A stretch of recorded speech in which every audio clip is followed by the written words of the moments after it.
Rajkot municipal corporation દ્વારા ભારતીય જનતા પાર્ટીના શાસકોએ નવા નાણાકીય વર્ષની અંદર એક ક્લીન રાજકોટ ગ્રીન રાજકોટના સૂત્રને અને કામને સાર્થક કરવા માટે બે નવા પ્રોજેક્ટો અમે નવા નાણાકીય વર્ષ 1 એપ્રિલથી લોન્ચ કરી રહ્યા છીએ, જેમાં દિવ્યાંગ લોકો અને એક્સ આર્મી મેન જે રાજકોટમાં રહે છે, નવા નાણાકીય વર્ષની અંદર એમના નામના એમની નેમ પ્લેટવાળા વૃક્ષો રાજકોટ શહેરની અંદર વાવવામાં આવશે।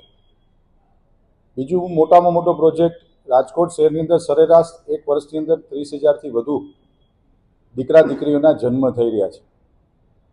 આ દીકરા દીકરીઓના નામે રાજકોટ મ્યુનિસિપલ કોર્પોરેશનના ભારતીય જનતા પાર્ટીના શાસકો દ્વારા એક વૃક્ષનું વાવેતર કરવામાં આવશે, જેનું જતન પણ રાજકોટ મ્યુનિસિપલ કોર્પોરેશન કરશે।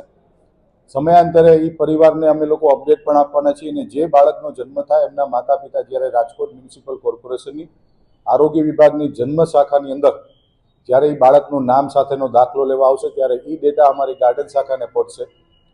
એ ગાર્ડન શાખા દ્વારા એ દીકરા કે દીકરીના પ્લેટવાળું વૃક્ષ, દાખલા તરીકે કોઈ પણ દીકરીનો જન્મ થયો હોય તો દીકરીનું નામ, દીકરીના પિતાનું નામ અને એમની સરનેમ સાથેનું વૃક્ષ રાજકોટ મ્યુનિસિપલ કોર્પોરેશન અલગ અલગ એરિયાની અંદર વૃક્ષારોપણ અમે લોકો કરવાના છીએ। એ વૃક્ષનું સ્ટેટસ પણ સમયાંતરે એ પરિવારજનોને વોટ્સઅપના માધ્યમથી અમે ફોટોગ્રાફ પણ મોકલવાના છીએ।